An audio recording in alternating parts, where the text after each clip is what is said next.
2004 ഒരു വർഷത്തിന് ശേഷം 6 FIRകൾ, പോലീസുകാരൻ കൊല്ലപ്പെട്ടതുൾപ്പെടെയുള്ള 6 FIRകൾ ക്ലബ് ചെയ്ത് 3 കുറ്റപത്രങ്ങളാക്കി എറണാകുളം CJMന് അവർ കൊടുത്ത റിപ്പോർട്ട് മാത്രമേ CBIയുടേതായിട്ടുള്ളൂ. പിന്നെ എന്തിൽ റിപ്പോർട്ടിനെ കുറിച്ചാണ് ആന്റണി ഗവൺമെന്റ് പറയുന്നത്? CBI യഥാർത്ഥത്തിൽ വളരെ കേരള സർക്കാർ ആഭ്യന്തര വകുപ്പ് അന്നത്തെ DGP ഉൾപ്പെടെ ഇടപെട്ടുകൊണ്ട്, ഇതിൽ ആന്റണി അറിയാതെ നടക്കില്ലല്ലോ, ഇംപാർഷ്യലായ ഒരു ഹ്യൂമൻ റൈറ്റ്സ് കമ്മീഷൻ സബ്മിറ്റ് ചെയ്യേണ്ടിരുന്ന എൻക്വയറി അവർ അട്ടിമറിച്ചു എന്നുള്ളതാണ് സത്യം. അങ്ങനെ റിപ്പോർട്ട് ഹ്യൂമൻ റൈറ്റ്സ് കമ്മീഷൻ എവിടെയും കൊടുത്തിട്ടില്ല. ഈ റിപ്പോർട്ട് വന്നതിന് ശേഷം ഈ റിപ്പോർട്ടിനെ ഞങ്ങൾ ചലഞ്ച് ചെയ്തുകൊണ്ട് ജോഗിയുടെ മരണം ഇന്നും ഒരു അൺനാച്ചുറൽ ഡെത്തായിട്ട് കിടക്കുകയാണ്, അസ്വാഭാവിക മരണമായി.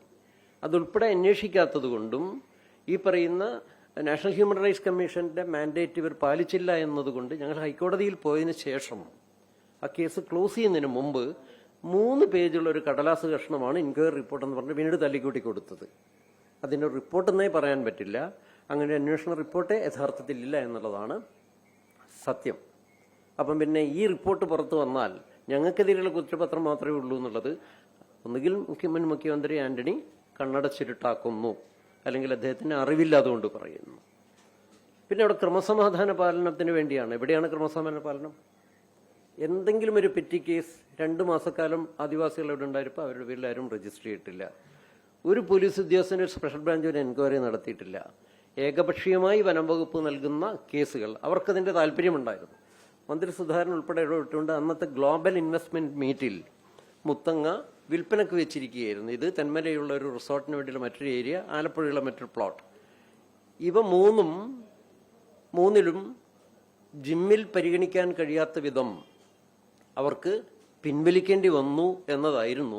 പിന്നെ മതികെട്ടാൻ കോൺട്രവേഴ്സി ആയിരുന്നു ഞങ്ങൾക്കെതിരെ ഉണ്ടായിരുന്ന കെ സുധാകരനൊരു വൈരാഗ്യം. അതുകൊണ്ട് ജിം കഴിഞ്ഞാൽ ഉടൻ തന്നെ ഇവരെ കഥ കഴിക്കുക എന്നുള്ള മന്ത്രി സുധാകരന്റെയും അദ്ദേഹവുമായി ബന്ധപ്പെട്ട വലിയൊരു ക്രിമിനൽ സംഘം കണ്ണൂരിലും വയനാട്ടിലും നടത്തിയിരുന്ന വലിയൊരു ഗൂഢാലോചന.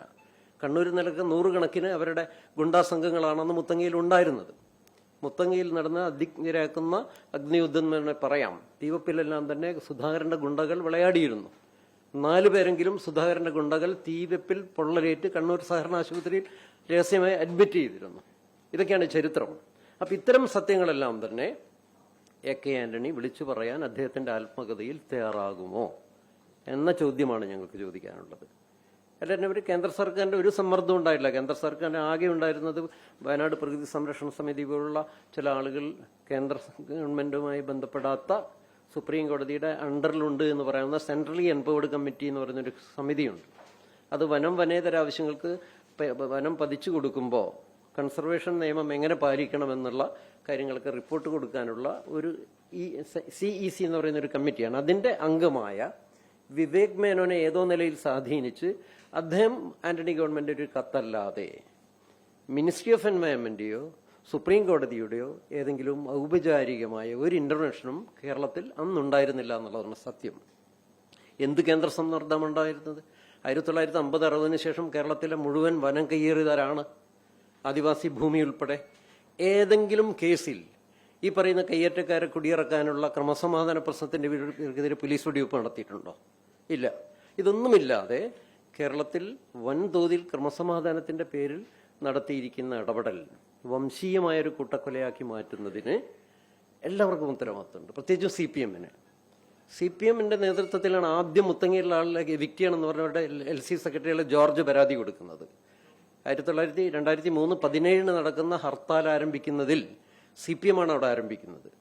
വലിയ ജനകീയ ഹർത്താലാക്കി മാറ്റുകയും ആദിവാസികളെ കുടിയിറക്കാനായി വനത്തിലേക്ക് എരച്ചു കയറുകയും ചെയ്യുന്നതിൽ കോൺഗ്രസിന്റെ പ്രവർത്തകർ, ലീഗിന്റെ പ്രവർത്തകർ, CPMന്റെ പ്രവർത്തകർ തുടങ്ങി എല്ലാവരുടെയും ഒരു വലിയ സൈന്യമുണ്ടാകുകയും 2003 ഫെബ്രുവരി 18 അവിടുത്തെ ജില്ലാ കളക്ടർ 3 മണിക്കൂറോളം വളഞ്ഞു വെച്ച് ഘരവ് ചെയ്ത് ഔപചാരികമായി അദ്ദേഹത്തെ കൊണ്ട് തീരുമാനമെടുക്കുക, എവിക്റ്റ് ചെയ്യാൻ നോട്ടീസ് കൊടുക്കും എന്ന് പറയിപ്പിച്ചതിൽ എല്ലാ പാർട്ടികളും പങ്കെടുത്തു. അത് വലിയൊരു വംശീയ വേട്ടയായി മാറുന്നു എന്നതായിരുന്നു യാഥാർത്ഥ്യം. പിന്നീട് നടന്ന സംഭവം നിങ്ങൾക്കെല്ലാം അറിയാം. വയനാടൻ തെരുവിൽ ഏത് കറുത്ത വർഗ്ഗക്കാരും പാവപ്പെട്ട ആദിവാസിയാകണമെന്നുമില്ല. കറുത്ത തൊലിയുള്ള ആൾ തെരുവിൽ കണ്ടാൽ മുഷിഞ്ഞ വേഷധാരിയാണെങ്കിൽ അയാൾ കൂട്ടമായി മർദ്ദിക്കുന്നു, അയാളെ സ്വകാര്യ വാഹനങ്ങളിൽ എറിഞ്ഞു കൊടുക്കുന്നു, പോലീസ് സ്റ്റേഷൻ കൊണ്ടുപോകും, സ്ത്രീകളെ ബലാത്സംഗം ചെയ്യുന്നു, ആദിവാസി ഊരുകൾ മുഴുവൻ തന്നെ അങ്ങേയറ്റം അക്രമമാക്കി മാറ്റി. 2 വർഷത്തോളം വയനാട് ജില്ലയിൽ നിന്ന് പലായനം ചെയ്തവർക്ക് നാട്ടിൽ പ്രവേശിക്കാൻ പറ്റില്ലായിരുന്നു, ആർക്കും തൊഴിൽ കൊടുക്കാമായിരുന്നില്ല. അതിനെ ഒരു വംശീയ യുദ്ധമാക്കി മാറ്റുന്നതിൽ കൃത്യമായ ഒരു ഹേതുവായി മാറുന്നത് ആന്റണിയാണ്. അദ്ദേഹം അറിഞ്ഞോ അറിയാതെ തന്നെ ചട്ടുപോകുന്നത്. പക്ഷേ അതിൽ നിന്ന് ആർക്കും ഒഴിഞ്ഞു മാറാൻ പറ്റില്ല. അന്നത്തെ DGP, അദ്ദേഹത്തിന്റെ പോലീസ് മെഷീനറിയുള്ള എല്ലാ പാരാഫർണയിലും പേരെടുത്ത് പറയുന്നില്ല, ക്രൈംബ്രാഞ്ചിലുള്ളവർ, സ്പെഷ്യൽ ബ്രാഞ്ച് ഉദ്യോഗസ്ഥന്മാർ, ജില്ലാ പോലീസ് ഉദ്യോഗസ്ഥരെല്ലാം തന്നെ കോർഡിനേറ്റ് ചെയ്യുന്നുള്ളത് മാത്രമല്ല ഒരു നിഗൂഢ സംഘമായാണ് അവർ പ്രവർത്തിച്ചിരുന്നത്.